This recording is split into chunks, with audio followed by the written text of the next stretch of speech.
esta capacitación. Listo, profesor, ya puede hablar. Muy buenas tardes a todos los estudiantes. Mi agradecimiento por la consideración en esta oportunidad para poder compartir con ustedes algunos momentos de reflexión sobre un tema tan controversial como es la terapia y el ejercicio terapéutico. Y digo controversial porque siempre va a generar una serie de opiniones que pueden ser enfocadas desde distintas perspectivas. Quisiera en primer lugar también saludar a las personas encargadas de este evento, en particular a Manuel Soriano, que es uno de los responsables, entiendo, del programa Barrio Seguro. Si no, si me corrigen, si me equivoco, de pronto estoy equivocado, no sé, pero creo que es él el que siempre está coordinando las actividades. Y en segundo lugar, en representación de los organizadores, a Michelle Cáceres, quien ha tenido a bien pedirme esta intervención, y yo siempre muy honrado de poder colaborar con los estudiantes, porque una de las cosas que dentro del marco de formación que tenemos en el desarrollo de clases en la universidad, siempre estamos dispuestos a apoyar. En tercer lugar, a saludar a todos ustedes. A algunos he estado revisando ahí vuestros nombres. Algunos conozco de sus nombres, más no podría reconocerlos físicamente porque hemos tenido nuestras experiencias a través de este espacio maravilloso que es el mundo virtual. Sin embargo, algunos de ustedes hemos llevado algunos cursos de, si no me equivoco, diagnóstico psicológico, algunos quizás psicoterapia 1 y otros ahora en la actualidad de pronto llevando psicoterapia 2, que es el curso que yo dicto ya hace bastantes años en la universidad. Se me ha planteado el tema desafíos actuales en la práctica del ejercicio terapéutico. Y yo me preguntaba cómo podríamos enfocarlo. Así que vamos a darle la siguiente diapositiva. Vamos a un poquito a plantearnos cómo es que podemos empezar hablando de algo tan importante como es un desafío. ¿Y qué cosa es el desafío? Y lo más elemental que podría yo iniciar en este momento es definir la palabra desafío en términos bastante sencillos, y encontré que en el diccionario de la Real Academia de la Lengua Española no había ninguna palabra que me pueda ayudar para enfocar cuál era la motivación de los estudiantes respecto al tema, ¿no? Sobre el desafío. Así que más o menos aquí lo único que me destacó fue desafiar. Así que la siguiente, entonces yo dije, bueno, pues si la palabra desafío es la que moviliza, la siguiente diapositiva, por favor, si la palabra que moviliza el interés de los estudiantes es desafío, pues vamos a ver qué cosa dice desafiar. Y encontré entre todas las definiciones una que me parece resume la intención del estudiante de séptimo, octavo, noveno ciclo que esté ahora en el proceso de su internado, 1, 2, 3, no sé cuál será la dinámica de los que estén aquí presentes en términos de su momento de estudios, pero yo creo que enfrentarse a las dificultades con decisión es la intención que tiene el tema de parte de ustedes. O sea, me puse a pensar y a un poco a sentir lo que ustedes querían de pronto en relación a vuestra situación de no saber cómo de pronto enfrentar los casos que se presentan de distintas maneras y de distintas formas. Entonces, yo sin tener otro texto que no sea el texto que me facilitó el señor Cáceres, más o menos traté de interiorizar esa dinámica, porque tenía el detalle que eran 100 internos, ahora estamos presentes 33, es un número muy interesante, un número muy complejo, muy histórico, muy simbólico. Y entonces me puse a pensar cómo podría yo responder este tema de los desafíos. La siguiente. Y en esa perspectiva, analizando un poquito lo que era la circunstancia de lo que estaban solicitando, la siguiente, por favor, los estudiantes sobre el tema de lo que ellos querían, resumí en estos 3 puntos, que es lo que textualmente me dieron como temario, ¿no? Ampliar el conocimiento de los internos en técnicas de abordaje, Un segundito, por favor. Hay una fiesta por acá y no sé si se está colando el sonido. Y voy a cerrar mi ventana para que... Ahora sí. Ok. Y entonces, en el temario que se me propuso, un poquito que habían 3 temas muy, muy complejos, de mucha información, muchísima información, pero que en todo caso intentaré tratar de responder las tres interrogantes básicas. Una, conocimiento de los internos en técnicas de abordaje. Un segundo tema, enseñar cómo aplicar adecuadamente alguna de las técnicas, lo cual es hay una variedad, como lo voy a plantear, pero un poquito esbozar algo general y centrarme en una quizás de pronto que pueda ayudar en el tema de lo que es la atención de la asistencia terapéutica que ahora por la modalidad virtual estamos desarrollando, que comprende la llamada telefónica y la videollamada, y un tercer aspecto que es un poquito reflexionar sobre la importancia que tiene el recibir un caso, el que sea atendido oportunamente, la consideración que tiene que cuando, por ejemplo, hay una necesidad de atención, esta no se derive o no se atienda después de 15 o 20 días, como muchas veces ocurre por la cantidad de pacientes que podemos tener o por las circunstancias en la programación de las actividades que tenemos. Entonces, este temario era la problemática que entiendo yo, bajo un análisis de los estudiantes, han considerado pertinente. Entonces, vamos a intentar responder ello en lo que yo considere pertinente desde el enfoque particular que yo manejo. ¿Ok? La siguiente. Por otro lado, quiero señalar que me gustaría, si hubiera alguna motivación de lo que voy señalando, no sé cuál será la dinámica, podríamos escuchar la intervención del estudiante y sobre un caso particular poder responder lo que le interesa al propio estudiante, porque si la intención es poder tener un abordaje, de pronto si conozco la circunstancia podría responder más acorde a la realidad de la circunstancia que de lo que yo pienso o creo que es, ¿ok? Entonces, estén todos en la disposición absoluta de poder interrumpir con alguna pregunta que puede dar un viraje interesante, mucho más interesante desde la perspectiva de ustedes que desde mi propia perspectiva, ¿ok? Tómense esa libertad. Las técnicas de abordaje, el primer punto que han solicitado, pueden ser enfocadas desde mi modesto punto de vista bajo 3 grandes grupos de terapias que ustedes más o menos conocen. Entonces, sería imposible que yo enfoque los tres modelos, porque por un tema de tiempos, segundo por un tema metodológico y tercero porque no tengo la experticia en todos los modelos. Entonces yo enfocaré en particular sobre uno, que es la terapia sistémica. Sin embargo, todos nosotros, por términos generales, conocemos la terapia cognitivo-conductual y de una u otra manera podemos desarrollar muchas de las consideraciones que tiene la terapia cognitivo-conductual en ese sentido. Y en ese sentido podemos encontrar dentro de los modelos de terapia cognitivo-conductual terapias de primera, de segunda, de tercera generación, en donde distintas y variedades de técnicas podrían ayudar los temas que los pacientes pueden atenderse en las variedades de casos que se presentan, ¿no?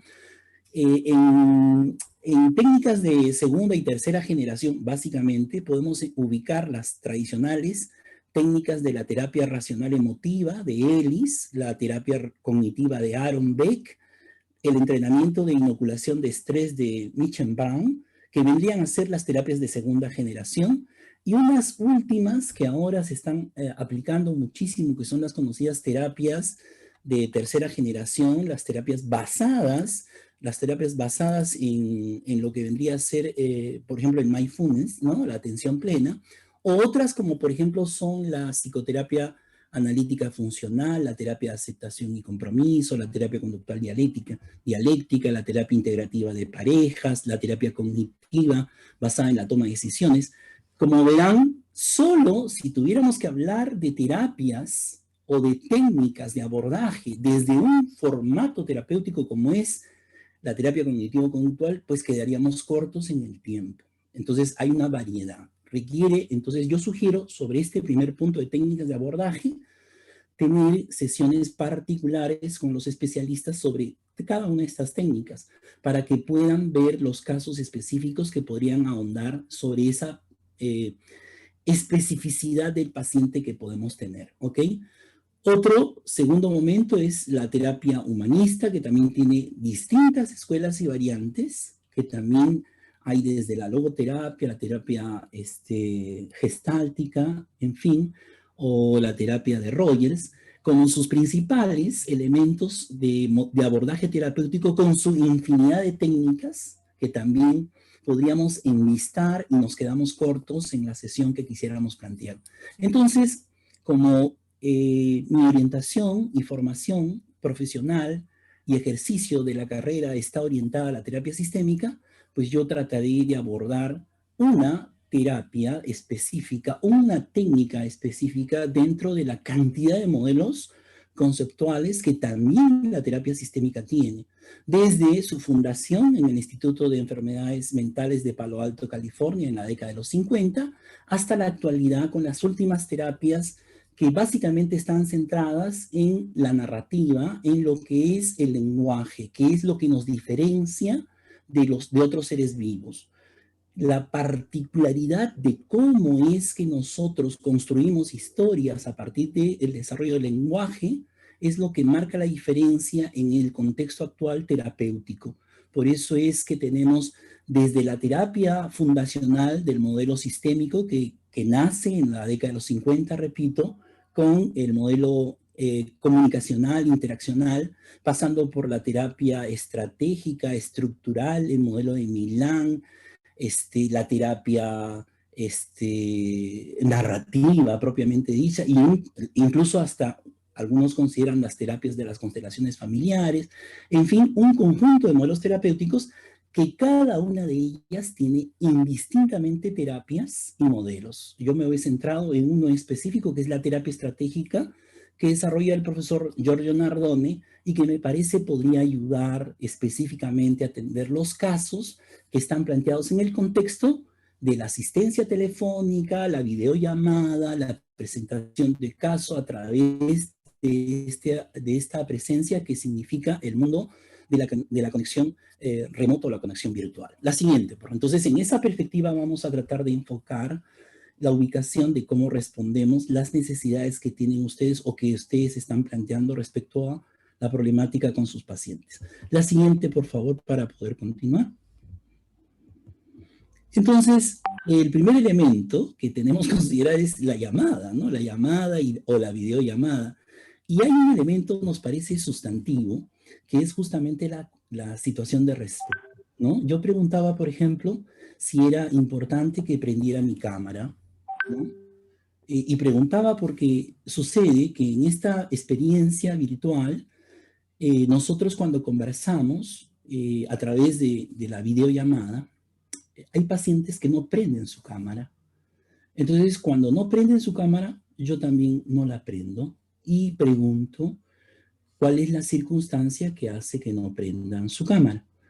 Entonces, me pasaron varios casos. Uno primero, por ejemplo, esta pregunta, bueno, yo inicié la videoconferencia, perdón, la atención a través de la videollamada, y bueno, yo prendí mi cámara, la paciente no prendía su cámara, y bueno, apagué mi cámara, como dije, bueno, de pronto no quiere, no tenía ninguna idea prejuiciosa al respecto, pero resulta que al final de la sesión, faltando más o menos unos 5 minutos, ya cuando estamos terminando el contexto de la llamada, no sé cómo saqué el tema a colación y ella me dijo lo siguiente, me dijo, no me había percatado que mi cámara estaba apagada, yo pensé que la sesión era así, perdónenme, no fue mi intención. Así que yo prendí mi cámara, ella prendió su cámara, empezamos a dialogar y obviamente para la siguiente sesión ese aspecto fundamental de respeto se tenía que corregir de sobremanera, ¿ok? Porque si no consideramos al otro en sus pensamientos, en sus sentimientos, en la forma como ellos pueden entender, por ejemplo, este espacio, sería importante. Y agrego además, aprovecho para este punto, la importancia tan sencilla, que puede ser muy elemental pero muy básica, de que yo no le puedo llamar a nadie por su nombre si es que esa persona no me ha dado el permiso. Esa consideración de prender o apagar la cámara, de hablar con alguien. Por ejemplo, yo ahorita le hablo a mi pantalla, ¿no? Estoy hablando a mi pantalla. Entonces, sé que, por ejemplo, en este momento existen 35 personas que están ahí conectadas, pero no sé de sus pensamientos, no sé de sus sentimientos, no sé si estoy siendo escuchado, no sé si hay una posibilidad real de contacto, no sé, pero a través de lo que yo voy expresando, de lo que yo voy señalando, yo tengo que transmitir mis pensamientos en absoluta concordancia con mis sentimientos para que la persona que está al otro lado se sienta en confianza de que la persona que está aquí del lado terapéutico va a escuchar. Y eso es fundamental. Yo creo que el principio elemental para atender el tema de nuestro compromiso a través del mundo virtual es el respeto. Creo que, estoy seguro que todos lo sabemos, pero no podía dejarlo pasar porque es un elemento sustantivo, un elemento fundamental. El paciente escucha incluso nuestra tonalidad de voz y nuestra disponibilidad, percibe nuestro cansancio, nuestro agotamiento, incluso hasta nuestro posible rechazo por tal o cual circunstancia. Entonces, en ese sentido, creo que esta posibilidad enorme de respeto fundamental en una videollamada es un tema sustantivo, elemental, ¿no? Que yo quisiera que no lo dejaran de ningún tipo de descarte, a todo lo contrario, ¿no? Y esto, si no existe, no puede haber posibilidad de ninguna labor terapéutica más allá de cual fuere sea la técnica, más allá de que usted sea un experto manejador en técnicas, ¿ok? Entonces, ese tema me parece relevante. La siguiente, por favor, para continuar. Entonces, hay entonces en este contexto de llamadas lo que podríamos diferenciar de una manera muy sencilla las cuestiones de forma con las cuestiones de fondo. Y las cuestiones de forma, obviamente, son establecer nuestros mecanismos por donde vamos a atender, que vendrían a ser las plataformas específicas. Incluso cuando consulto a mis pacientes, les planteo la posibilidad de que ellos decidan dónde se sienten mejor y establecemos, ¿no? ¿Cuál sería la plataforma en la cual usted se siente más, maneja mejor, se siente mejor o cree, lo cual le doy ya de arranque un nivel de decisión básico en la terapia? La terapia es que el paciente decida cosas. Y aunque les parezca mentira, que ustedes les digan, aunque puede parecer, el profesor ya sabe que ya sí, yo sé que estas cosas son elementales, pero vamos a darle contenido terapéutico. Que yo le diga, chicos, a ver, nos comunicamos a través del Zoom o del Google Meet o les parece una videollamada.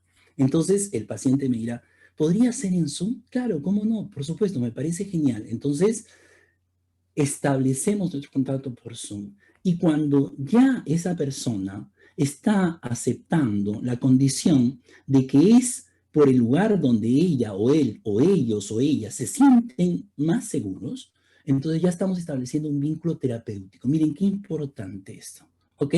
Y lo segundo, hay que establecer en esa actividad previa la posibilidad de establecerle los tiempos de duración de nuestra sesión.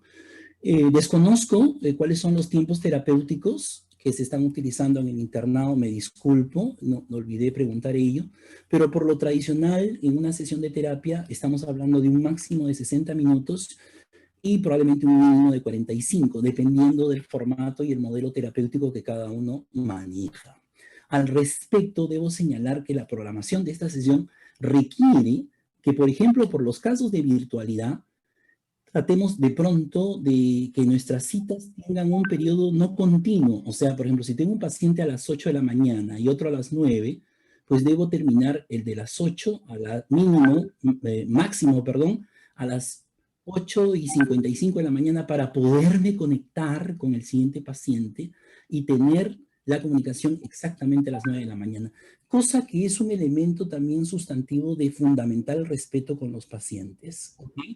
Salvo que hubiera alguna circunstancia que muchas veces siempre se presenta respecto a la situación de algún tema de crisis, ¿no? Les comento así entre paréntesis un comentario de experiencia.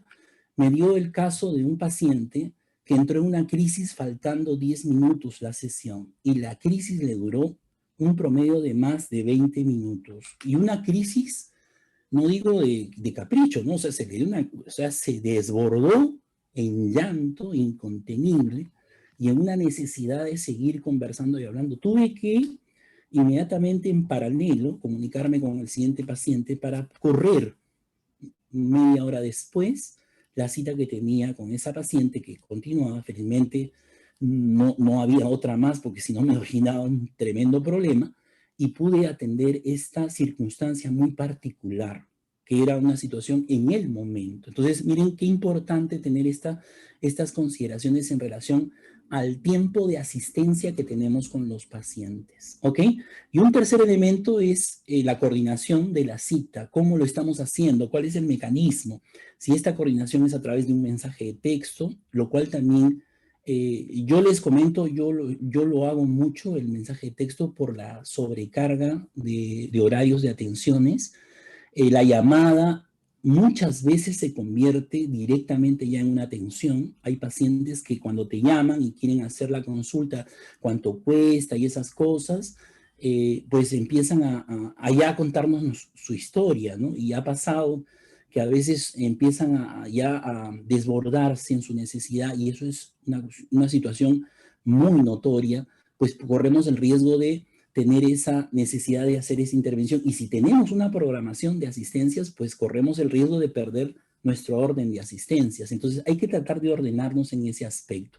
Creo que la mensajería de texto ayuda mucho para ordenarnos, para establecer reglas y pautas previas que nos permitan orientar lo que básicamente es el cuarto elemento, es el agendar nuestras citas. O sea, tenemos una necesaria obligación de agendar nuestras citas y ordenarnos y evitar esta suerte de no saber con quién nos toca o si se cruzan los pacientes o si por haber alguno de los que tenemos que atender, los omitimos por esas circunstancias que suelen ocurrir de no habernos planificado de manera correcta. Un elemento de coordinación de cita que olvidé señalar fue el correo electrónico también, aunque ya no está tan usado, pero también hay pacientes que de pronto pueden sentirse más seguros en ese aspecto. Lo que yo quisiera que quedara claro en este aspecto es la necesidad de que seamos respetuosos de la forma como el paciente se siente mejor al comunicarse con nosotros.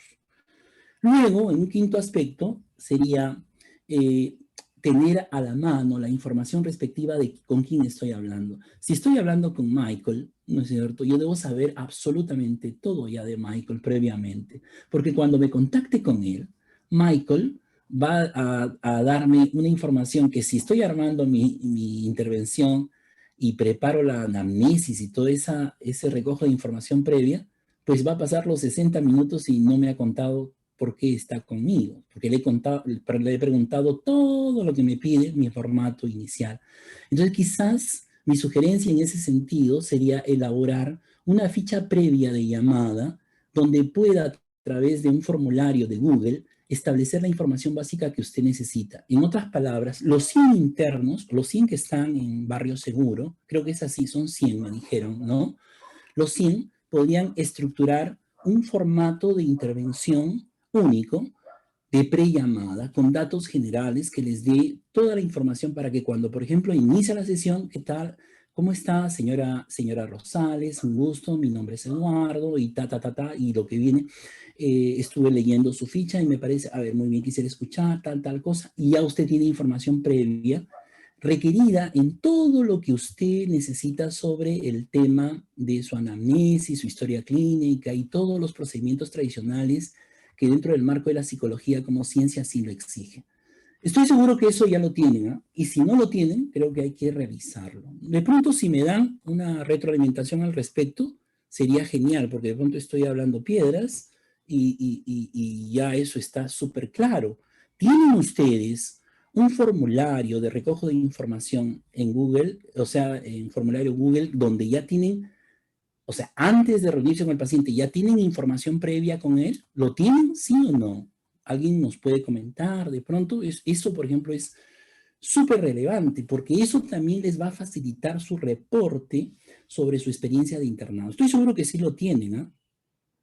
Bueno, ahora sí empieza la sesión, la parte espiritista de estos encuentros donde uno pregunta, ¿están ahí?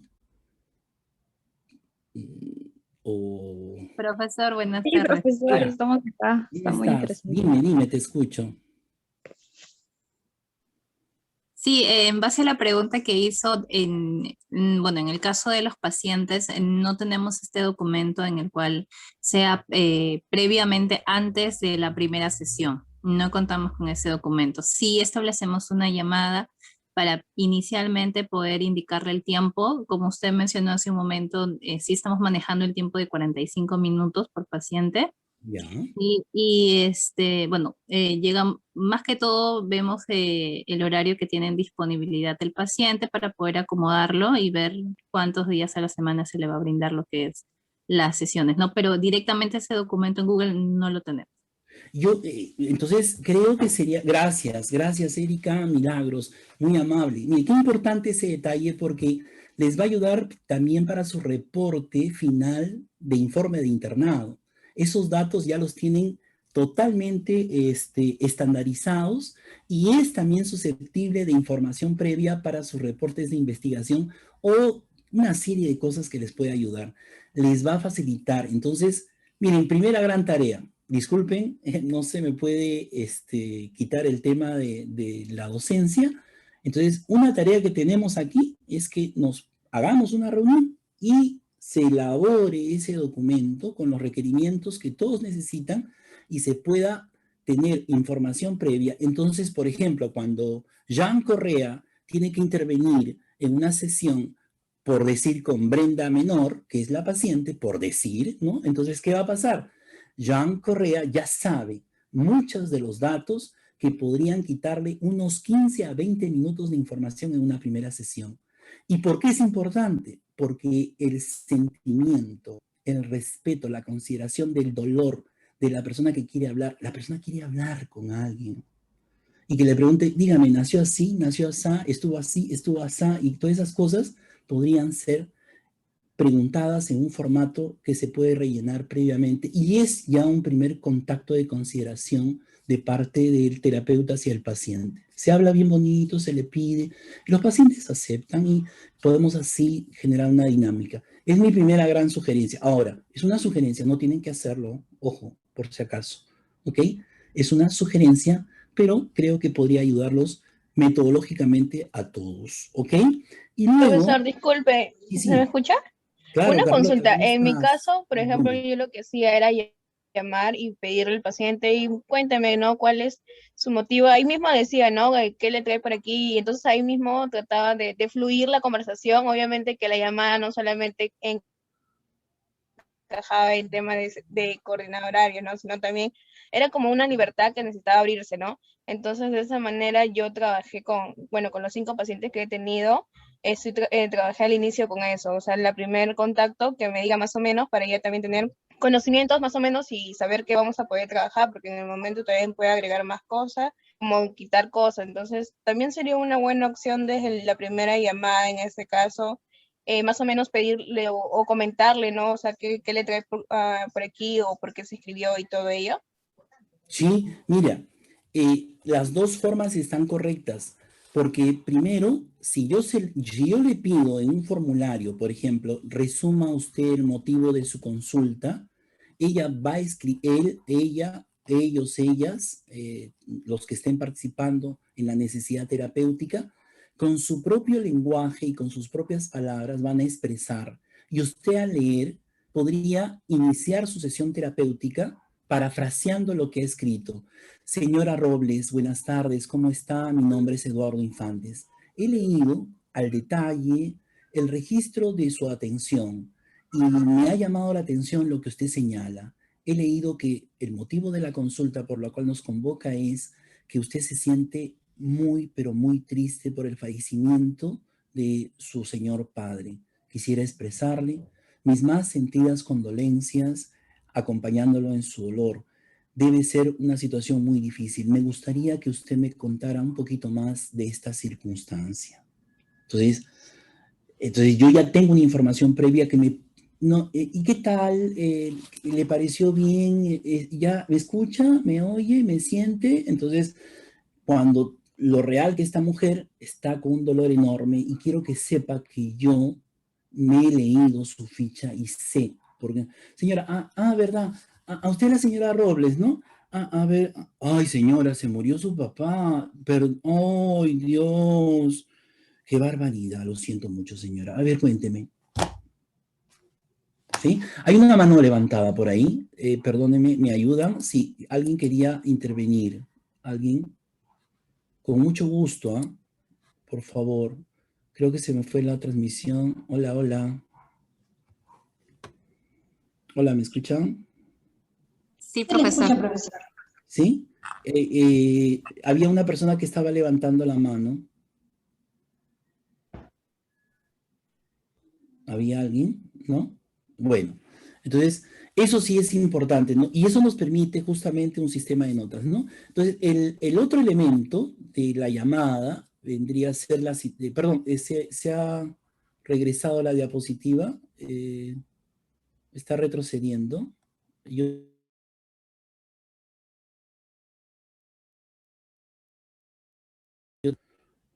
Hola, hola. Ahí está. Ahí. Entonces, lo primero que estábamos viendo era las cuestiones de forma y ahora las cuestiones de fondo, que vendrían a ser básicamente el motivo de la consulta, la descripción del problema y la necesaria ubicación del tema en un momento determinado, que es el presente. Qué importante. Por eso es que de pronto, si estuviéramos en un enfoque psicodinámico, por ejemplo, nuestro énfasis sería el pasado. Y obviamente lo que queremos ahora en la intervención que vamos a realizar es el momento presente, escuchar la circunstancia actual del motivo por el cual el paciente, la paciente o los pacientes puedan tener interés de intervenir. Y este motivo de consulta debe ser textual, escrito, transcrito en sus copias, en sus notas. Y si ya lo tienen en un formato previo, les va a ayudar muchísimo, muchísimo, muchísimo. Alessandra, no te preocupes, no te preocupes. Entonces, de una u otra manera, ese elemento es importante, porque hemos ya señalado muchas veces que solamente escuchar ya es una técnica terapéutica.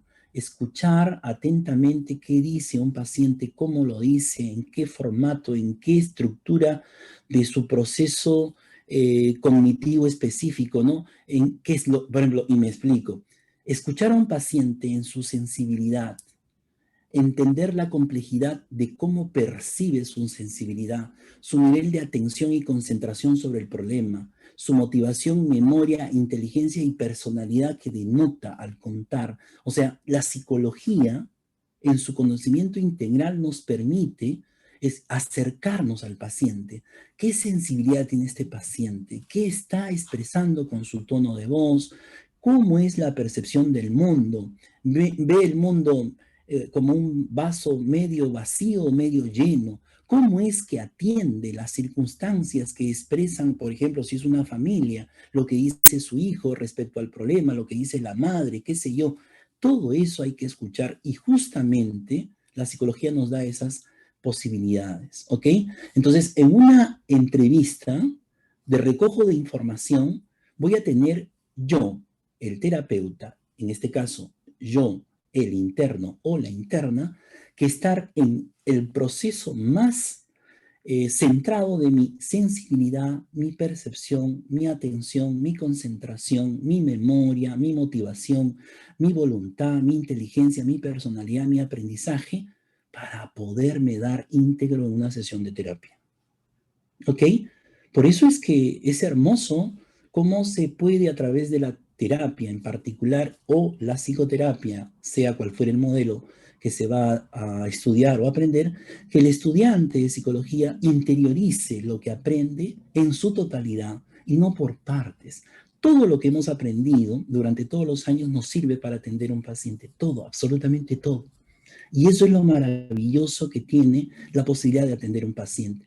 Un ser humano nos merece todo nuestro respeto, toda nuestra consideración. Por eso, escuchar su motivo de consulta, validar lo que dice, describir sin ningún prejuicio, sin ninguna pose, ninguna desconsideración. Ah, ya señora, ya entendí lo que... Ah, sí señora, comprendí lo que usted... Mire, ya no tenemos tiempo, pero se trata de lo siguiente. Usted le está pasando... Dios. Entonces, esa persona se va a sentir muy mal.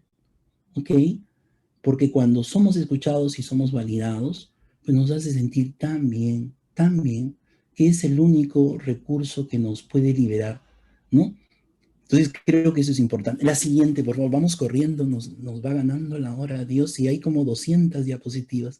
Entonces, mi epistemología del mundo lineal al circular es lo que yo manejo. O sea, nosotros a través de la terapia sistémica, lo que buscamos es cambiar definitivamente esa forma de ver las cosas desde un mundo lineal, causa-efecto, a un mundo más de causalidad circular, o sea, que la causa y el efecto al mismo tiempo tiene una circularidad interminable y una modalidad de interdependencia en donde básicamente se dan varios elementos.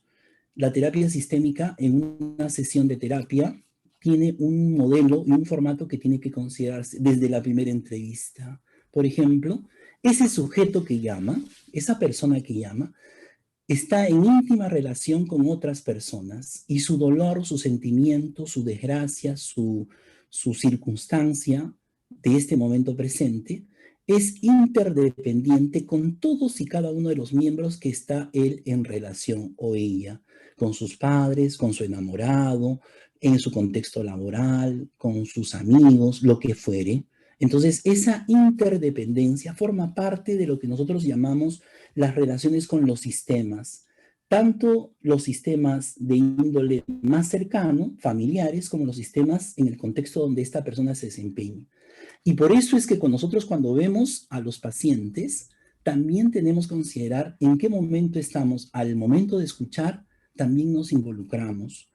Y el paciente va a percibir en qué nivel estamos. Si solamente estamos en una situación de observación, de escucha, sin ningún nivel de compromiso, entonces esta intervención que vamos a hacer de pronto sea percibida por el paciente como que sencillamente es una rutina para llenar un número estadístico de atenciones. Sin embargo, si lo hacemos desde una perspectiva donde yo también soy participante, donde yo intervengo y donde yo le demuestro mi profunda sensibilidad, no digo que me voy a sentar a llorar con el paciente, no, sino que el paciente perciba que yo también lo escucho, lo atiendo, lo considero, le tengo un respeto increíble y que me parece que cuando él o ella me cuenta, me narra algo, estoy en una atención total. Y esa consideración nosotros le llamamos una circunstancia de segundo orden, donde definitivamente hay una relación donde yo también en la observación me observo qué es lo que hice. Terminada la sesión, de pronto sería bueno hacer un balance, o terminado el día de sesiones que he tenido, hacer un balance. ¿Cómo me porté con este paciente? ¿Qué debo mejorar? Creo que en este paciente me equivoqué en tal cosa. Creo que aquí omití tal detalle.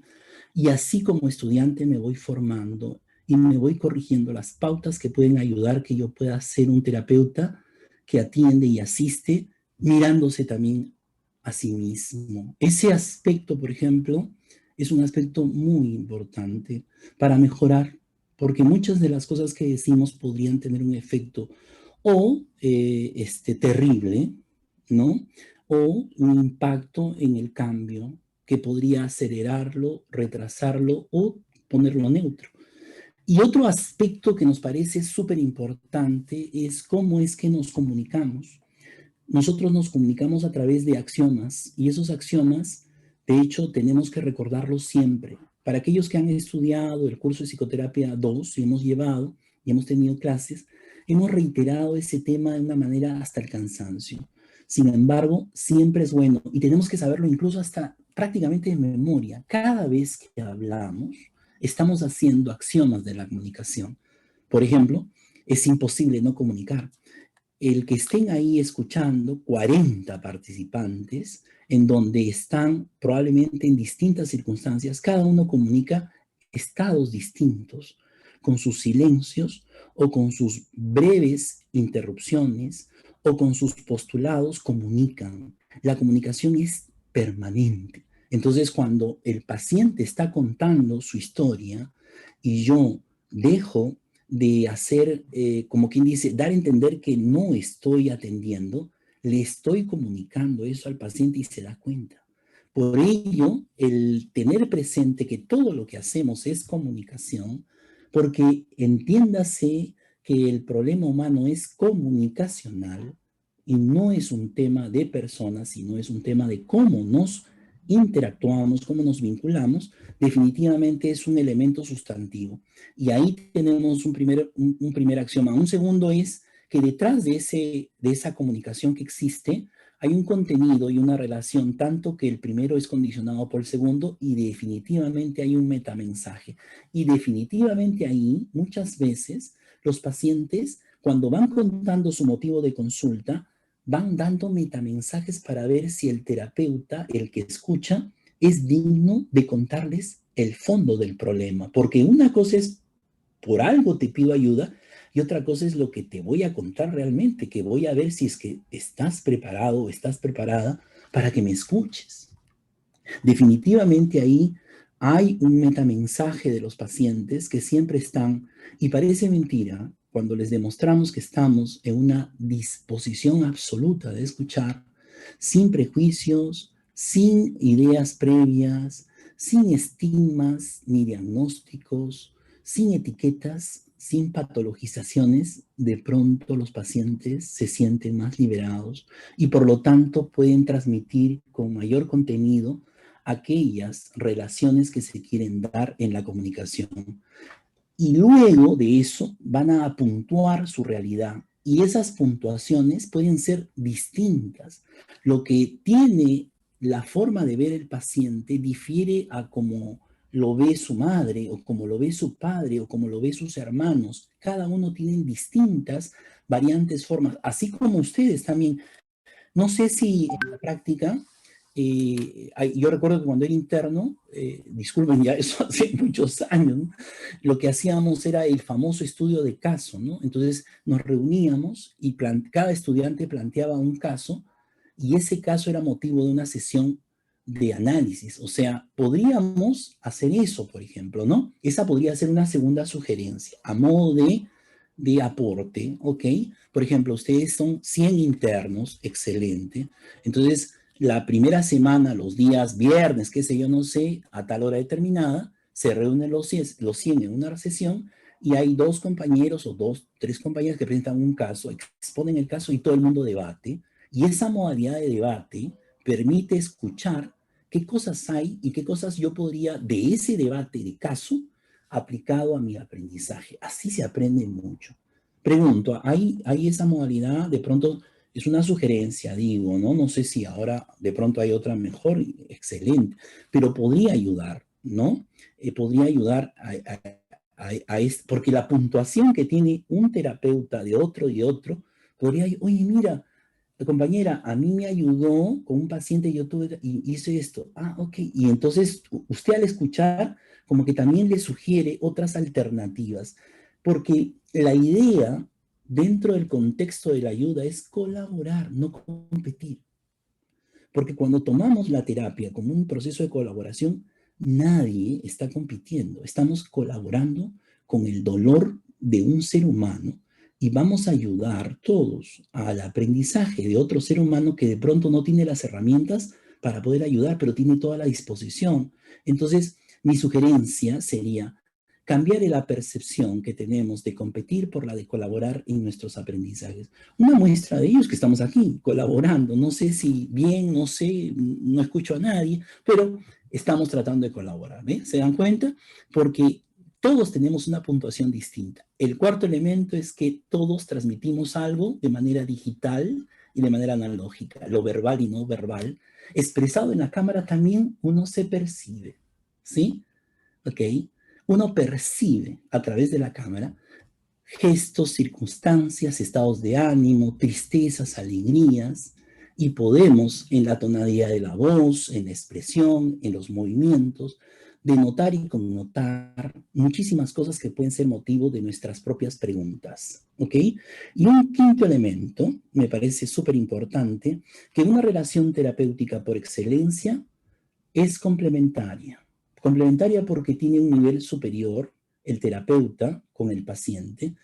El paciente viene a pedirte ayuda porque tú eres el especialista, pero eso no quiere decir que tú eres Dios, ni que tampoco eres pues el que lo sabe todo, sino que en esa pauta, en esa complementariedad, nosotros tenemos que aprovechar para decirle cosas que le puedan ayudar a reflexionar y a tener mejores opciones. En cambio, una relación simétrica, por ejemplo, todos los internos son simétricos, están en la misma condición, y con sus terapeutas, pero con sus, no sé cómo le llaman, jefes de internado, puede ser, sus asesores, disculpen, no estoy muy al tanto, me perdonarán, pero los que son los asesores del internado están respecto a ustedes en una relación complementaria, están en un nivel superior y ellos los van formando, ¿ok? Y entonces, eso también se da en las familias, en las relaciones en los pacientes. Los pacientes podrían tener relaciones simétricas con sus parejas, con sus enamorados, sus novios, con sus esposos, lo que sea, y relaciones complementarias con sus hijos, con sus jefes, ¿no? O sea, donde hay un nivel superior e inferior. Esas cosas también son importantes en el recojo de información para ver cuál es el grado de relaciones e interacciones que se dan en esos niveles de interdependencia que se dan en los sistemas. El nivel de interdependencia en los sistemas es que, por ejemplo, lo que hace una persona en su familia impacta en cada uno de los miembros de ella, porque nada está ajeno a un contexto.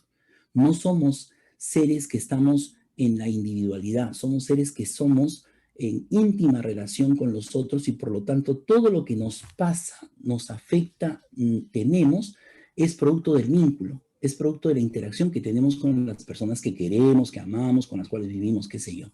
Y el otro elemento que me parece también importante a considerar en un contexto terapéutico es el grado de relativa objetividad que podemos tener sobre las cosas que vemos. En otras palabras, si bien es cierto, hay una frase muy conocida en la terapia sistémica que dice, la objetividad hay que ponerla entre paréntesis. El lenguaje es el que permite describir de distintas y de tantas formas existan tantas personas en una familia o en una relación o en una consulta para poder describir un hecho desde distintas perspectivas. Por lo tanto, el lenguaje construye realidades y el lenguaje también podría ser una forma terapéutica de construir alternativas ante el dolor, ante la incertidumbre, ante la pena, ante la indecisión. La construcción de realidades se da a partir de qué cosa también le decimos a los pacientes desde nuestra perspectiva. ¿Ok? La siguiente, por favor. Hasta aquí estamos, me estoy dejando entender. ¿Hay alguna pregunta? Por favor. ¿Hay alguna, de pronto, hay alguna circunstancia que no me dejé? Se está escuchando bien, ¿sí? No tengo retroalimentación. Sí, profesor, se escucha bien. Muchísimas gracias, muy amable. Entonces, veamos algunos desafíos iniciales en relación a nuestros pacientes, en relación a la aplicación de las técnicas. Primero, esto es una regla universal para nosotros. El problema jamás es la persona, ¿no? Y por más que nos digan que somos seguidores de Arjona, no somos seguidores de Arjona, sino que Arjona parece ser que lee más que otros y repite las cosas que están, y a la gente le parece como una suerte de tontera, pero es una cuestión real. El problema nunca es la persona. El problema es el problema. Y cuando decimos que el problema es la interacción que esa persona tiene, que mi madre es así, que mi padre es así, que no sé cuánto, que esto, que aquí, que allá, y que enfoca justamente en el ser y no en el hacer, lo que origina los grandes problemas de la interacción. Entonces, el primer gran desafío para ver los problemas en terapia, virtual, remota, a través de este formato es que busquemos que el paciente comprenda y entienda que sus complejidades radican no en las personas en las cuales él conoce, sino en las interacciones que establece él o ella con su padre, con su madre, con su novio, con su novia, con su jefe, con su vecino, con quien ella o él tenga la circunstancia. Un segundo elemento es que el terapeuta, o sea, usted, va a tratar de encontrar o señalar en qué manera porcentual, entre comillas, podemos nosotros identificar el problema, vamos a llamarle cosa al problema, esa cosa que es justamente la etiqueta terapéutica, que es la etiqueta diagnóstica. Por ejemplo, ¿qué tanto la depresión invade en un paciente? ¿Qué tanto la ansiedad ha corroído la forma de ser de un paciente? ¿Qué tanto el trastorno obsesivo compulsivo? Esa cosa que es el diagnóstico se ha metido al ser del paciente. Entonces, cuando nosotros le decimos, o nosotros concebimos que hay una necesaria identificación de qué tanto ese problema, esa cosa, ha invadido el ser del paciente, a la persona, entonces podemos ayudarlo a que esa persona pueda comprender que se puede vivir también con una patología y que nosotros podemos tener el control. Por ejemplo, en el caso de los pacientes esquizofrénicos.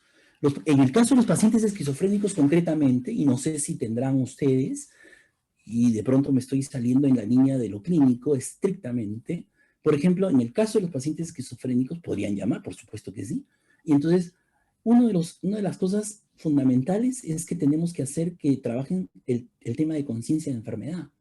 Y para trabajar conciencia de enfermedad tenemos que convencerlos que ellos pueden controlar la esquizofrenia. ¿A través de qué? A través de la medicación, cosa básica y elemental, y a través del seguimiento terapéutico. Y cuando ellos logran convencerse y tener conciencia de enfermedad, pueden estar ajustados en la sociedad.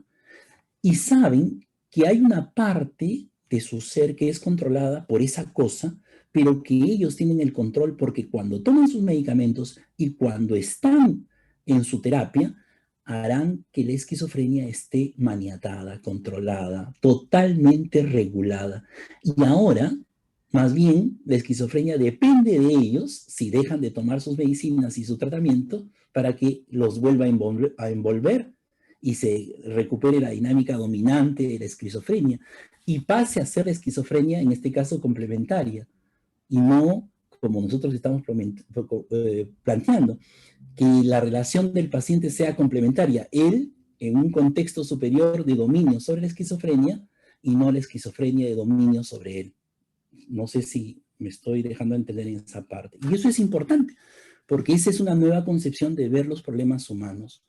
El otro elemento que me parece importantísimo es que el sujeto es influido por su contexto. Y esto ya creo que no amerita mayor debate. No hay nada que nosotros hagamos sin un determinado contexto. Hemos formado un contexto ahorita, nosotros estamos en un contexto. Este contexto va a depender del grado de interés que pueda yo tener respecto a su dinámica y el grado de receptividad que ustedes tienen respecto a lo que yo digo. Vamos generando un contexto y ese contexto va a influir si aprendemos o no aprendemos, si estamos ligados o no en el aprendizaje en función a la necesidad que usted tenga. Definitivamente los contextos son básicos y elementales. Y lo otro, creo que los desafíos más grandes, más complejos, son los siguientes, ¿no? Estamos en un trabajo de campo, aunque suene paradójico, porque estamos ingresando a través del mundo virtual a sectores que antes quizás no hemos estado ni en los formatos que hemos estado. Es un trabajo de campo muy importante. Forma parte también de la psicología comunitaria, el tema de la prevención, porque yo sé que no solamente de pronto están atendiendo pacientes, sino tienen que hacer actividades en comunidades, en la parte educativa, en la parte de prevención, en la orientación, y eso forma parte de la terapéutica comunitaria y de la prevención primaria. Y un quinto elemento de desafío para todos ustedes es la formación terapéutica. No sé qué tanto interés tendrán, pero es necesario formarse para ser terapeuta. En el modelo que quieran, si es cognitivo-conductual, excelente, tiene una variedad, es un mundo muy bonito, muy interesante. Si es dinámica, muy bien. Si es humanista, muy bien, excelente. Si es sistémica, ya, pues lo máximo. Entonces, cada uno decide, ¿no? Cada uno decide, pero hay que formarnos en eso, ¿ok? Entonces, un desafío sería que esta experiencia de pronto se convierta en una decisión. Si quieren como especialización llegar a ser terapeutas, pues hay que formarnos en una escuela, en una orientación, con seriedad, para trabajar también aspectos personales, lo que ahora se llama el self terapéutico, el sí mismo, porque también tenemos cosas que tenemos que corregir para poder ser mejores terapeutas, pero sobre todo ser mejores personas, ¿no? La siguiente, Dios, estamos avanzando creo que un poquito lento. Entonces vamos a encontrar, me parece algo muy importante, que siempre, la siguiente por favor, un clic más, ahí está, ¿no? Y la siguiente también, el paciente es el que padece algo, es el enfermo que espera ser curado. Entonces, el cliente, que es el que de una u otra manera está solicitando su ayuda, es aquel que participa en el cambio. Por lo tanto, en esta concepción de los clientes versus los pacientes, el paciente no es un cliente, ¿no? El paciente a veces quiere ser curado porque tiene pues una patología y es diabético, tiene medicinas, qué sé yo, pero cuando hay un tema cuando hay un tema emocional, mental, obviamente tiene que haber una voluntad de cambio, ¿ok? Y esa voluntad de cambio se expresa en la decisión de solicitar ayuda. Por eso tienen que ustedes empezar su intervención estando convencidos que los que están llamándoles a ustedes quieren cambiar. Entonces tienen una ventaja. No necesariamente son pacientes que quieren ser curados, son pacientes que quieren cambiar. O sea, son clientes que están pidiendo, déme una pauta, déme los tips, como dicen ustedes, esa palabra que a mí no me gusta, pero a ustedes les encanta. Por favor, doctor, jovencita, jovencito, ayúdeme, deme los tips yo tengo esta ansiedad, no puedo cambiar, qué sé. Entonces, ellos quieren cambiar. Entonces, reformate su case, ¿no? Haga que su software y su hardware, no sé qué, esas cosas hermosas, se mentalicen en que usted ya es un agente de cambio. ¿Se dan cuenta? Vuelvo al tema anterior, inicial, no sé si me están siguiendo, pero yo había manifestado la necesidad de involucrarme en el proceso. O sea, yo me observo, soy parte del cambio del paciente. El cambio se produce porque no solamente ya tiene la voluntad de aquel que viene, el que viene ya participa buscando ayuda, buscando cambio. Entonces yo tengo que estar convencido que soy agente de cambio, ¿no? ¿Sí? O sea, tiene que mentalizarse. Ok, no tenemos todas las herramientas, perfecto, pero el solo hecho de estar convencido que somos agentes de cambio puede ayudar a tener una mirada distinta de las cosas que podemos hacer de aquí en adelante. Yo sugiero que tengamos eso. Creo que es un tema relevante, importante. Sin embargo, la siguiente, también hay algunos riesgos al respecto, ¿no? Y hay unas circunstancias que tenemos que atender. Por ejemplo, las situaciones de crisis. Las situaciones de crisis que se presentan que son los tipos de casos que vamos a atender, que es un estado de alteración y desorganización en la cual viven las personas, tanto emocional o mentalmente, y que es producto de una situación inesperada. Las crisis pueden ser crisis inesperadas o crisis evolutivas. Y las circunstancias de la pandemia nos están llevando a crisis inesperadas. Nadie en este momento está en términos evolutivos esperando que se muera un familiar producto de la pandemia. Porque todos, entre comillas, estamos bien. Y si nos agarra la muerte, va a producir una crisis terrible, inesperada en familia. Y eso produce toda una patología en el ámbito de nuestra salud mental, de nuestra salud emocional. Y obviamente eso también es un elemento sustantivo. La siguiente. Y por lo tanto hay que tener primeros auxilios psicológicos, que obviamente consisten en un acompañamiento en el cuidado de la salud mental de las personas, y ahí va mi propuesta anterior que decía sobre el carácter comunitario que tenemos, ¿no? O sea, hacer que las cosas antes que ocurran, educar a la gente, qué puede pasar y todo lo que podíamos hacer previamente para que cuando ocurran el impacto sea menor. Y obviamente lo que buscamos con estos auxilios psicológicos es poder facilitar, ¿no? De una otra manera que las personas o los grupos tengan estrategias de afrontamiento frente a las situaciones de crisis y que puedan desarrollar de una u otra manera distintas formas de pensar, distintas formas de actuar, porque nos inmovilizamos ante una situación de crisis. El miedo nos agobia y si el miedo, que es un sentimiento, es una emoción primaria natural, nos gana, nos lleva a la desesperación y la desesperación nos lleva a la ansiedad y la ansiedad nos lleva al pánico y el pánico, cuando ya degenera, pues ya puede tener consecuencias mayores, porque el miedo lo tenemos todos, incluso nosotros como seres humanos tenemos miedo de hacer mal las cosas y es natural y tenemos que darnos permiso para tener miedo y manejar nuestros propios miedos, el miedo de no saber, no tener técnica, no tener formación, pero tenemos que enfrentarla con una actitud distinta. Yo creo que ese aspecto hay que empezar a trabajar, todos los internos.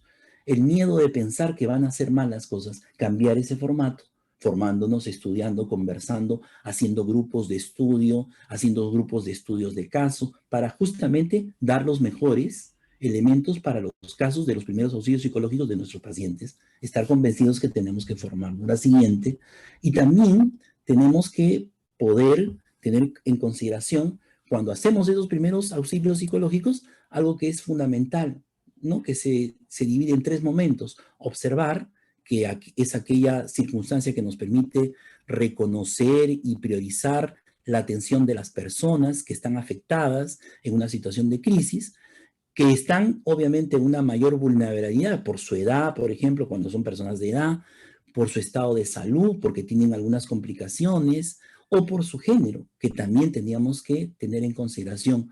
Y luego, insisto en el tema, miren, y lo desarrolla el Ministerio de Salud, el tema del escuchar.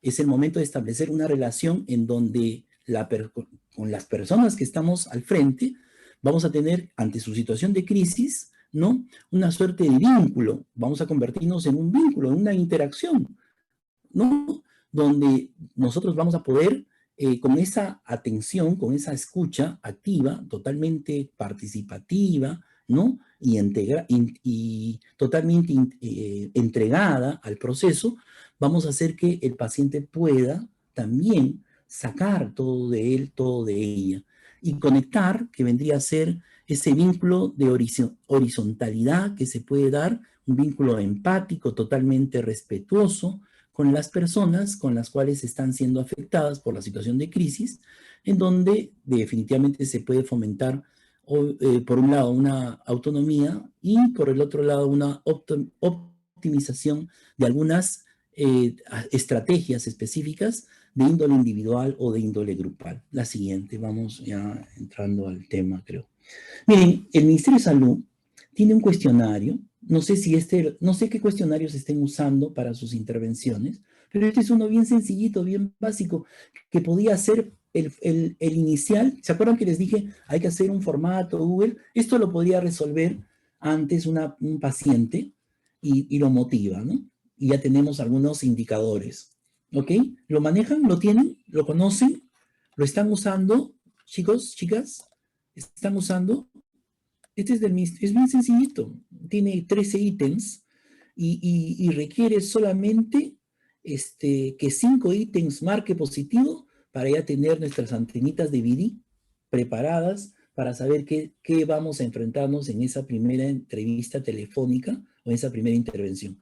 13 preguntas que nos pueden dar datos. ¿Lo tienen? Perdón. ¿Lo conocen? No, profesor, aún no. Ya, genial. Entonces ahí está el link. Yo les puedo mandar unas guías del Ministerio de Salud para que son documentos en PDF que les puede ayudar también bastante sobre metodologías, cosas que les pueden ayudar. Por ejemplo, hay otra que es de intervención sobre el tema de alcohol, por ejemplo, ¿no? Detectar casos para que podamos tener base de datos también que les pueda ayudar en sus temas de investigación. Ojo, ¿ya? y podrían ayudar a esclarecer nuestras próximas intervenciones y preguntas. Con esos datos también nos podemos esclarecer bastante. La siguiente. ¿Ok? La siguiente. Entonces, ya vamos entrando al... perdón, ¿esa es la siguiente? ¿Cuál es? ¿Esa es? Ya, ok. Entonces, recordemos a Epíteto, ¿no? Los problemas del ser humano, muchas veces, ¿no? Están en lo que piensan, ¿sí? En cómo pensamos. Y ahí están nuestras diferencias. Las personas no se alteran por los hechos. Porque los hechos pueden ser, hoy no pasa nada, ¿no? Ahorita, vamos a ponerles un ejemplo. ¿Qué pasaría si ahorita empieza el temblor igualito que el día martes? ¿Qué hacemos? Salimos corriendo. Bueno, ustedes están con cámaras apagadas, yo estoy con cámara prendida. Dios, ¿qué haría? Tendría que... no sabe Dios, ¿no?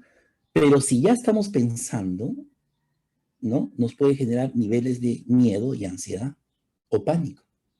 Y si ya tenemos una patología, nos podría provocar una suerte de reacción. Entonces, tenemos que considerar qué es lo que las personas piensan sobre los hechos y tenerlos en consideración. Eso que piensan es importante, porque uno podría minimizar lo que piensa. Pero señora, pero qué barbaridad. No, pero no es para tanto. No, pero eso le afecta.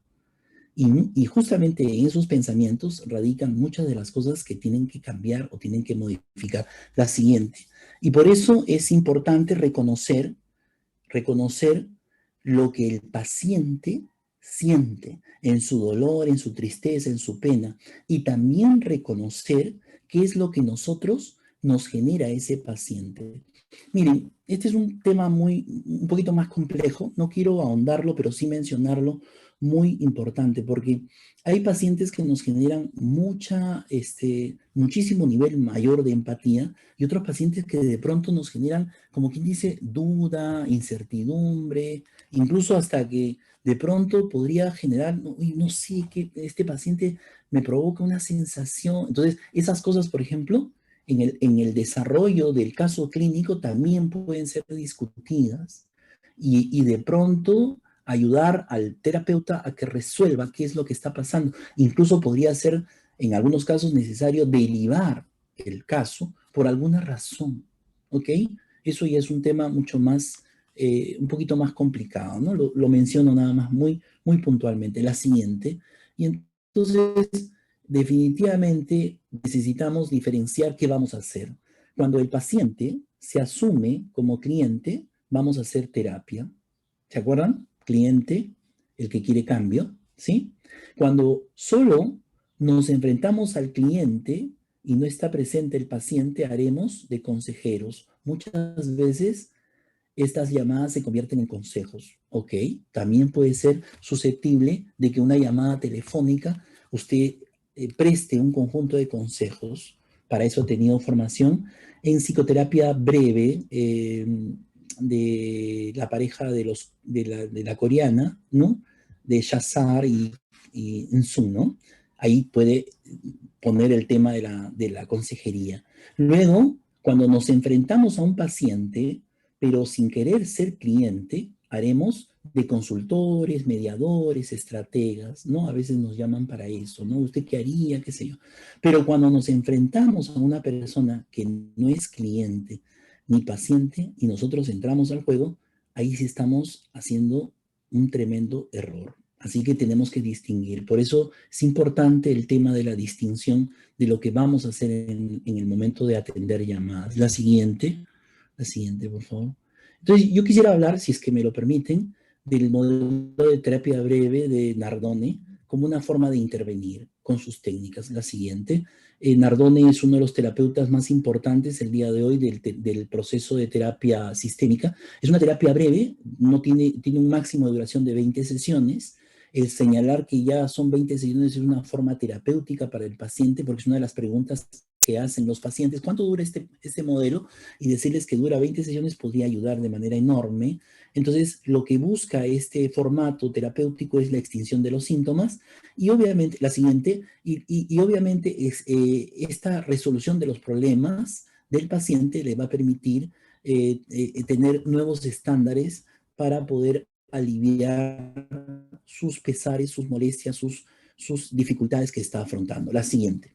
Este formato de intervención tiene un profundo interés en el presente, no le interesa el pasado, porque si hablamos del pasado en una llamada por teléfono, si ya de por sí un encuentro terapéutico presencial que centra su atención en el pasado puede tener un impacto enorme de sesiones, imagínense ustedes hablando a través de las redes, a través del espacio virtual de un paciente que tiene motivación de un tema acontecido en un pasado.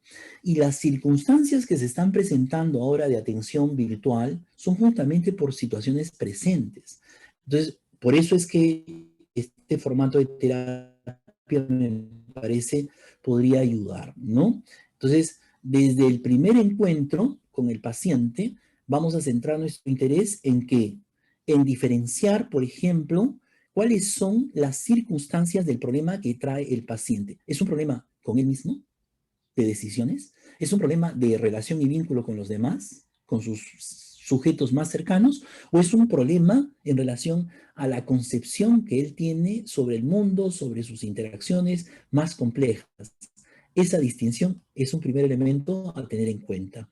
O sea, necesitamos estar claros el paciente por qué está con nosotros. Por un problema con él mismo, puede ser autoestima, el que sea.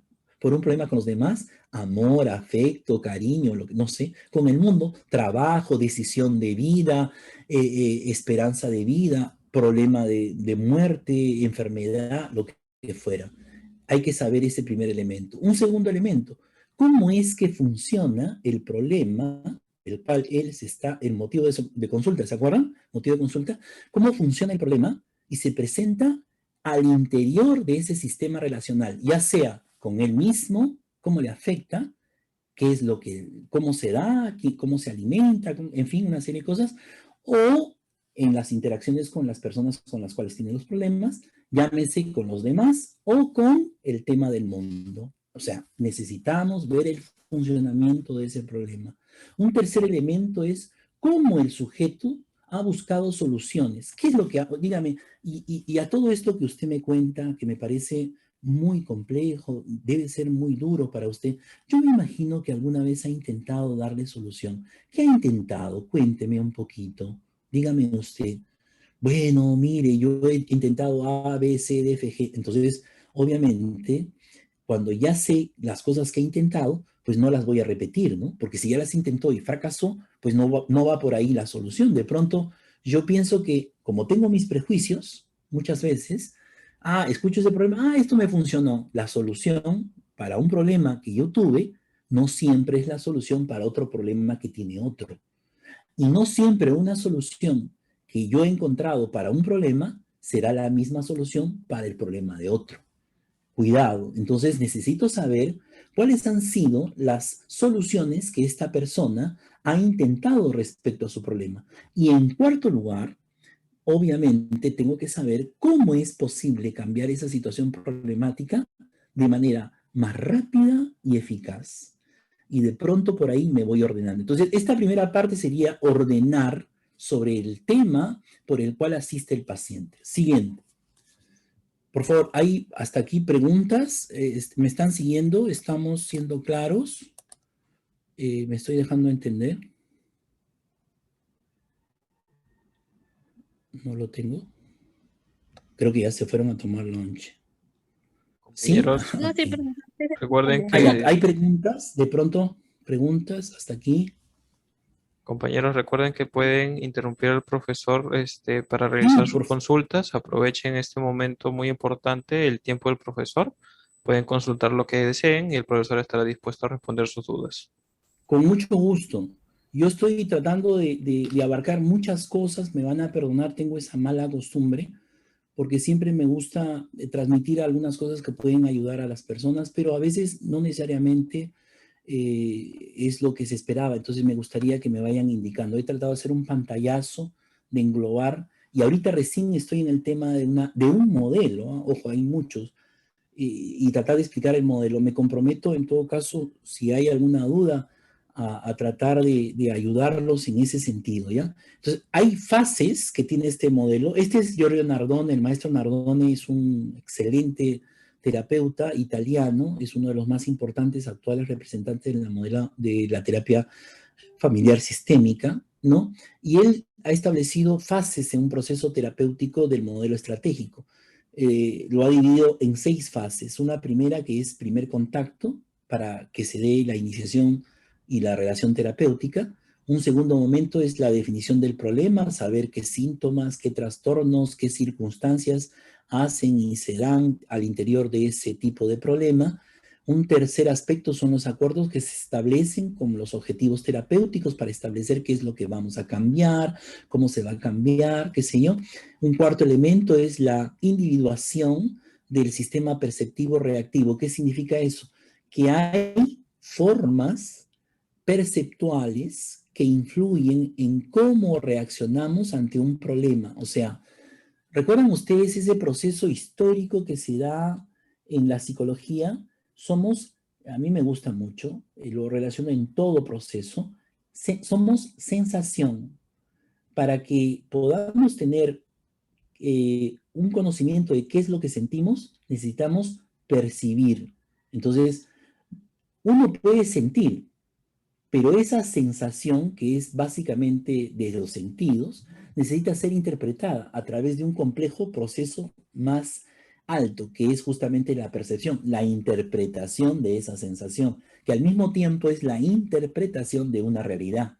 Pero al mismo tiempo esa sensación interpretada a través de la percepción tiene un proceso de atención. ¿Qué es lo que me hace que yo atienda y qué es lo que yo por consecuencia logro concentrar? Entonces se va encadenando sensación, percepción, atención, concentración. ¿Qué es lo que logro memorizar y por lo tanto motivar o desmotivar mi vida? Y por lo tanto genera voluntad o no tener voluntad de hacer algo. O por lo tanto mi nivel de inteligencia impacta o no en mi nivel de personalidad para el proceso de aprendizaje, que hace que justamente nuevamente la sensación, y así en ese ciclo vicioso circular, sensación, percepción, atención, concentración, memoria, voluntad, inteligencia, personalidad, aprendizaje, sensación, y así sucesivamente, se dé una suerte de un sistema perceptivo reactivo que mantiene el problema. Entonces, ese es un procedimiento que también lo considera el modelo de intervención terapéutico del maestro Nardone. Un quinto elemento es la programación terapéutica, o sea, los temas de cambio, las estrategias, las técnicas específicamente, ¿no? O sea, estoy dando todo el formato, ¿no? Y un poco lo que maneja el maestro Nardone. Y finalmente la conclusión del tratamiento. Bueno, la siguiente. Entonces, rápidamente veamos paso por paso, un poquito esclareciendo ese procedimiento de intervenir. Primer contacto, la primera llamada, la iniciación terapéutica. Vamos a crear ese espacio relacional donde tiene que haber una suerte de confianza y lo que le llama el maestro Nardone una sugestión positiva. ¿Qué es eso? Profe, ¿cómo es eso? ¿Sugestión? ¿Qué pasa? Usted me resulta medio ericksoniano.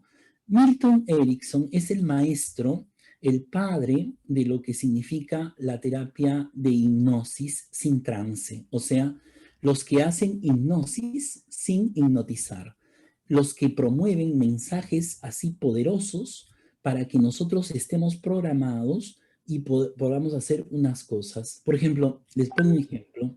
Yo les dije en la primera parte, miren, no sé cómo están haciendo tal tema, pero sugiero que hagan esto, pero si quieren no lo hagan, ¿ah? ¿Se acuerdan? Les dije. Entonces, si ha habido sugestión positiva, van a hacer su formulario. Si ha habido sugestión positiva, van a elaborar sus reuniones terapéuticas de estudio de caso clínico los fines de semana. Los que quieran, los que han tenido sugestión positiva lo van a hacer. Los que no, sencillamente no funcionó. Así de sencillo. Porque los que quieren cambiar y están decididos al cambio hacen cosas. Los que no, siguen. Se siguen lamentando y sencillamente saben que algún día tendrán que cambiar, pero no lo hacen ahora. Entonces, la sugestión positiva lo que busca es que de una u otra manera esa necesidad de cambio que está establecida por las personas que en este momento, ahorita tenemos 40 participantes, entonces todos estamos por una necesidad de cambio. algo queremos cambiar, aprender algo para cambiar. Pero también hay cosas que no necesariamente vamos a cambiar. Y hay cosas que estoy sugiriendo. Y esa sugerencia es una suerte de sugestión positiva, porque es parte de una estrategia de observar, aprender y hablar lo que el paciente en este caso está hablando. No sé, mire, yo creo que usted podría hacer más, ¿ah? Yo le escucho, señora, y su historia es una historia muy dura. Para haber pasado todo lo que ha pasado, yo tengo la sensación que usted es una suerte de una madre coraje enorme. Es como que usted estaría liderando en el mundo un gran grupo de madres de esas que pueden salir, en psicología se le llama madres resilientes, madres que pueden superar todos los procesos adversos. Y usted es una de ellas. Yo creo que no solamente va a salir, sino que va a lograr. Ay, gracias, doctor, muy amable. La verdad, nunca nadie me había dicho eso. ¿Ah? ¿Sí o no? O sea, y no es para pasarle la mano ni darle una palmadita. Es porque tenemos que hacer su gestión positiva, tenemos que darle aliento a la gente ante su adversidad. Miren, hay flores que florecen entre las piedras. Hay árboles que crecen sin agua y hay vida en donde uno no se imagina. Entonces, los problemas que tenemos, sea cual fuere, podrían ser resueltos si le agregamos un poquito de sugestión, porque la gente se sugestiona y a veces lo que hacen los medios de poder es sugestionarnos para mal, no para bien. Y la sugestión, cuando es positiva, puede ayudar para poder encontrar soluciones a los síntomas. Eso es lo que hay que hacer, ¿ok? De una manera, no pues, digamos, ¿cuál es la palabra?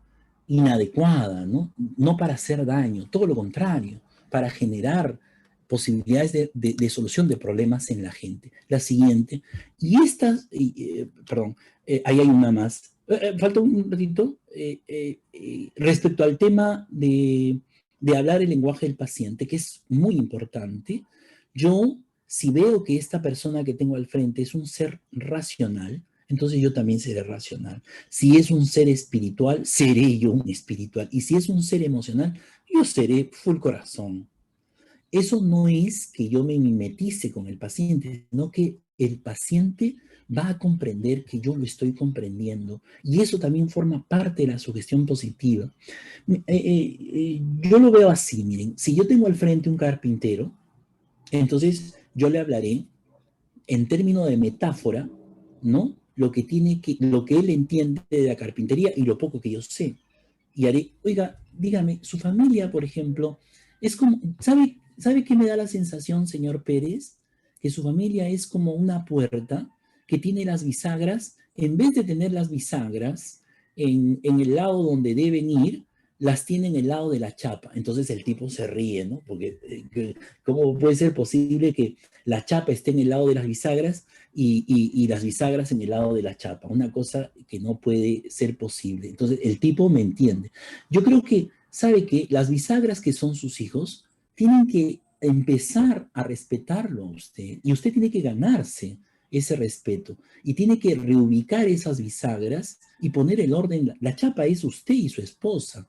Son los que dejan entrar y dejan salir, ponen los horarios, establecen las normas, generan el contacto para hacer las normas de convivencia y las reglas de una familia. Entonces el señor, el carpintero, sí, tiene razón, claro, perfecto, porque en su idioma, en su lenguaje, en su diario y cotidiano diálogo de lo que él hace, le estoy introduciendo sugestión positiva sobre las cosas que debe cambiar.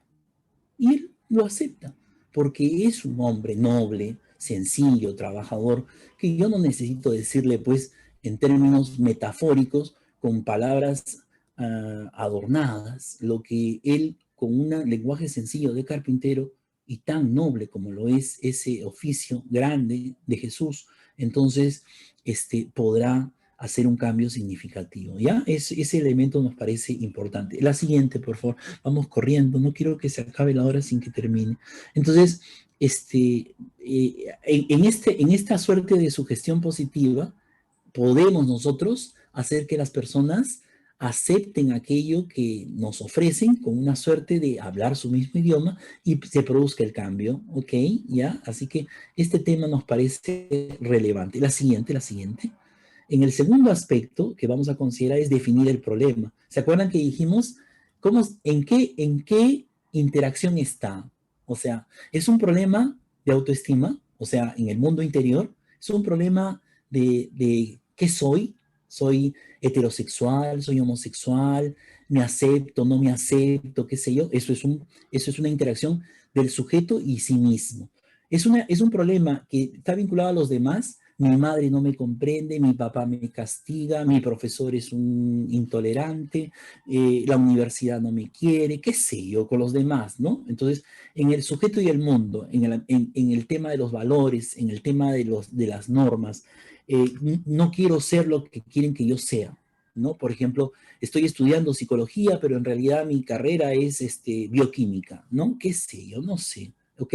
Entonces, vamos a definir en qué nivel de interacción está el problema del paciente, ¿ok? La siguiente. Falta una más, creo que ahí. Una más, ahí está, ok. Tercero, los objetivos de la terapia. Es un elemento sustantivo, ¿no? ¿Qué orientación vamos a tener para alcanzar de manera gradual todas aquellas cosas que el paciente demanda? Todo aquello que involucra un gran cambio tiene que ir por pasos, hay que delimitarlos, de manera que esta sugestión positiva, para que el paciente vea que puede hacer los cambios, lo haga a partir de procesos establecidos, ¿no? Por ejemplo, que él sienta que el proceso tiene un control de parte de él, un control de él mismo, una acción de él mismo, que él mismo sienta que está haciendo el cambio, ¿no? Y por ejemplo, el terapeuta puede utilizar mensajes como, más allá de que sean, entre comillas, supuestamente trillados, pero son poderosos yo creo que usted puede hacer esto, usted es capaz de lograr, usted en realidad, con todo lo que me ha dicho, creo que usted está con la suficiente fortaleza para poder lograr lo que nos vamos a proponer. Yo confío, a mí me gusta decir mucho a mis pacientes, me gusta decirles que yo creo en ellos. Me encanta. O sea, y no se los digo por pasarles una mano en el hombro. No, no. Se los digo, yo estoy convencido. O sea, yo les digo, mira, el hecho que tú hayas venido y me cuentes todo lo que me cuentes, me da una muestra sincera de que eres una persona muy fuerte. Aunque has llorado y estás triste y se te parte el alma, yo creo que nadie podría superar esto si no fuera como tú. Te admiro realmente. Entonces, y yo estoy convencido estoy convencido de eso, ¿eh? No se lo digo por decir. Y esa sugestión positiva va a hacer que ella o él revalore su dolor como una fuerza, como un espíritu que puede emprender para resolver los grandes problemas que tiene que resolver. Eso es importantísimo, ¿no? Hacerlo convencer que si le hubiera pasado a otra persona quizás ya no estaría, pero él está, y está acá, sentado, llorando, enfrentando su tristeza, y está acá porque quiere cambiar, y lo felicito, y lo connoto, y le digo que me parece admirable que aún así, siendo doloroso lo que le está pasando, lo esté contando, lo esté viviendo, lo esté sintiendo, y le agradezco que me permita que yo lo escuche, lo comparta, y que yo lo admire por esa fuerza, esa grandeza. ¿Mm? Eso es terapéutico, ¿ya? Que nos puede ayudar. Pero hay que estar convencidos de eso, ¿no? ¿Ok? El siguiente, el paso 4, el siguiente paso creo que es individuación. ¿Se acuerdan que hablamos de esto hace unos minutos? Les dije cómo esto de sensación, percepción, atención, concentración, memoria, todos esos procesos psicológicos que los hemos estudiado, tanto en procesos cognitivos o los hemos estudiado desde psicología general, son importantes en el proceso terapéutico, ¿no? ¿Sí? ¿Se dan cuenta? Y cómo la solución que podemos tener ante un problema inicial se va a convertir de pronto quizás en el verdadero problema. Porque muchas veces la gente intenta resolver sus problemas basados en experiencias anteriores y ahí quizás está el problema.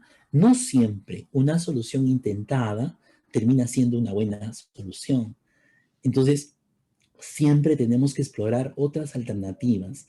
Hay que ver otras soluciones de una u otra manera para que el paciente pueda resolver sus problemas, ¿ok?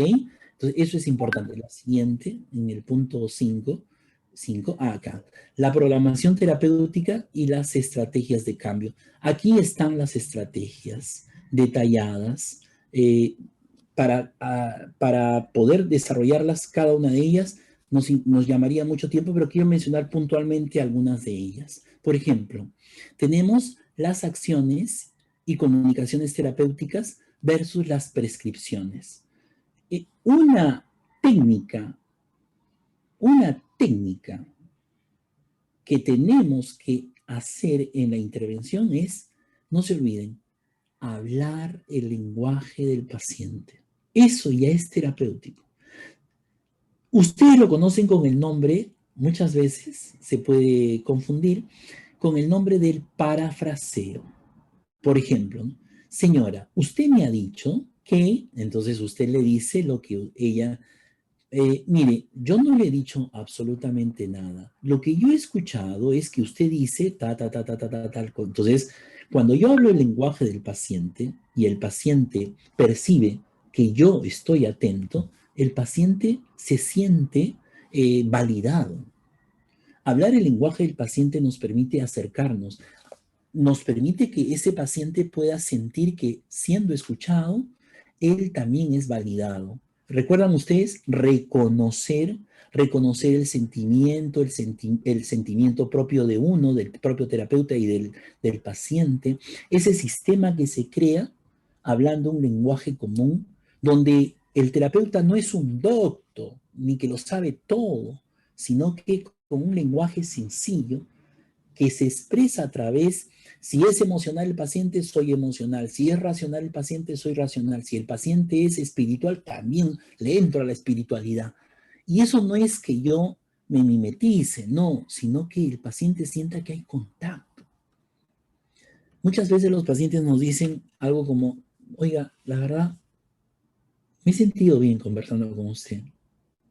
No lo esperaba, y he tenido otras experiencias y la verdad que yo recuerdo una vez estábamos haciendo un trabajo de entrevista en el mundo laboral. Yo también he estado muchos años en la psicología organizacional.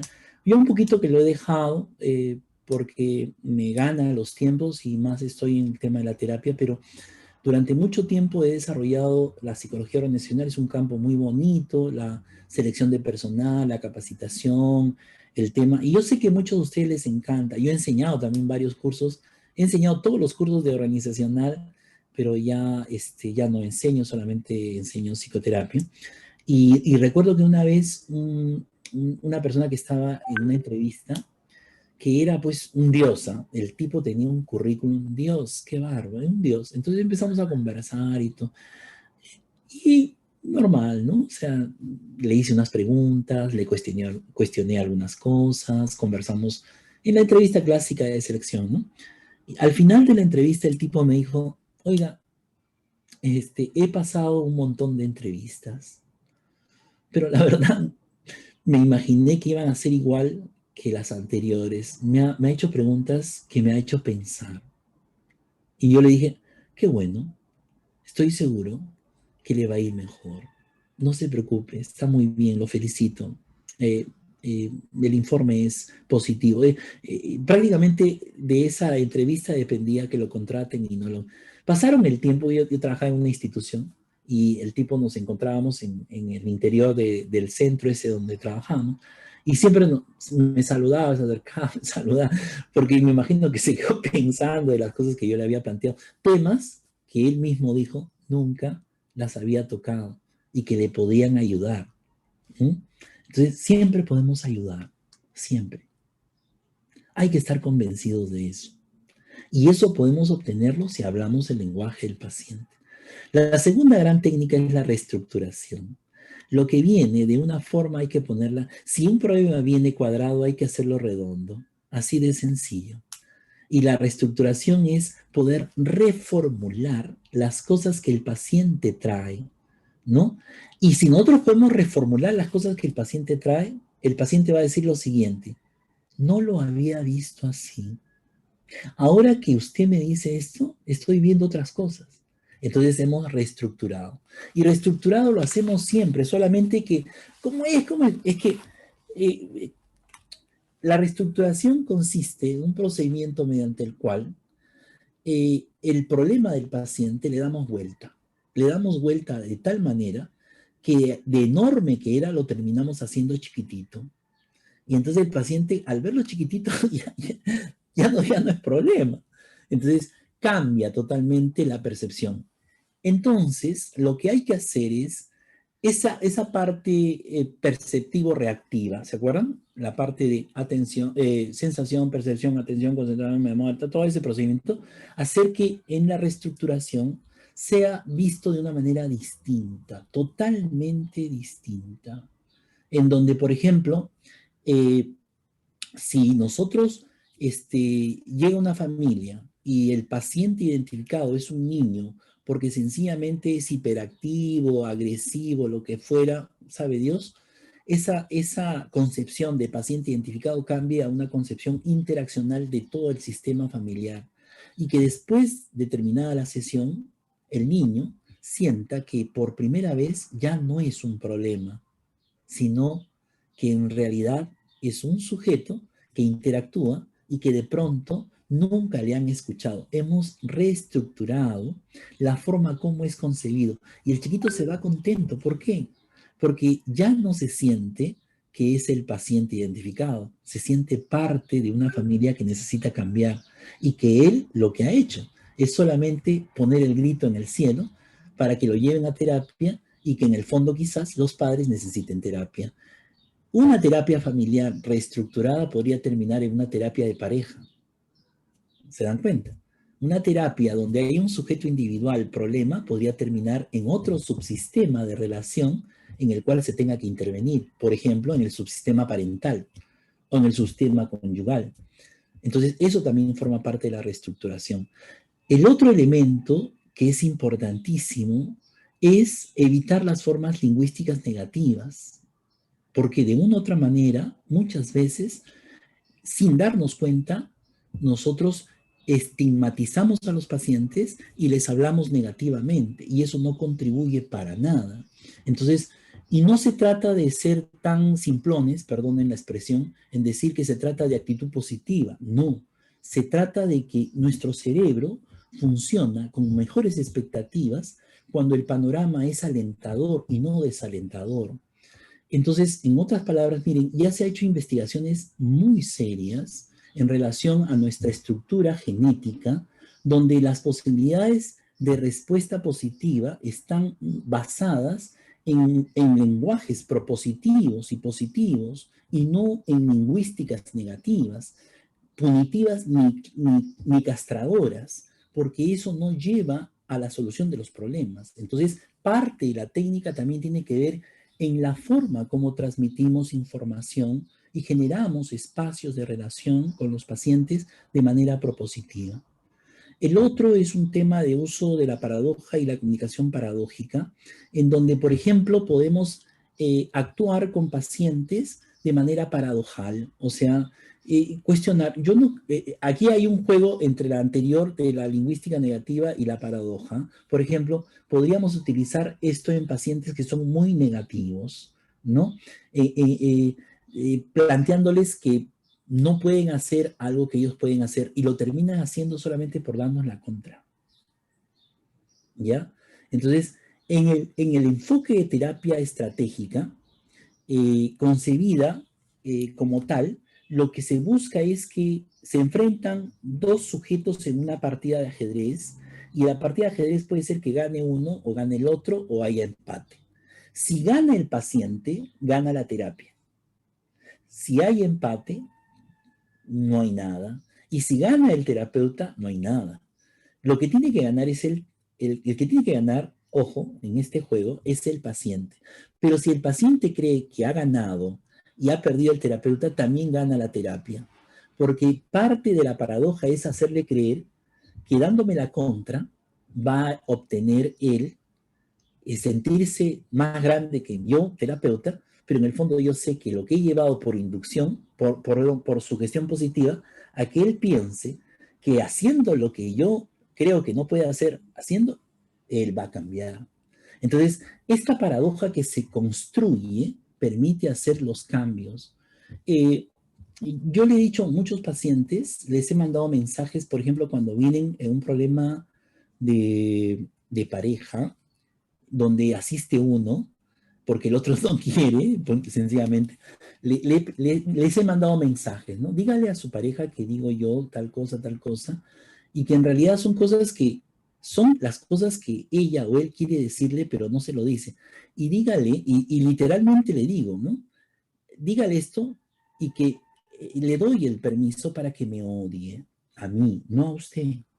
Y cuando le dicen a sus parejas lo que yo les ordeno que tienen que decirles, que es en el fondo lo que ellos o ellas no le pueden decir, vienen a la siguiente sesión.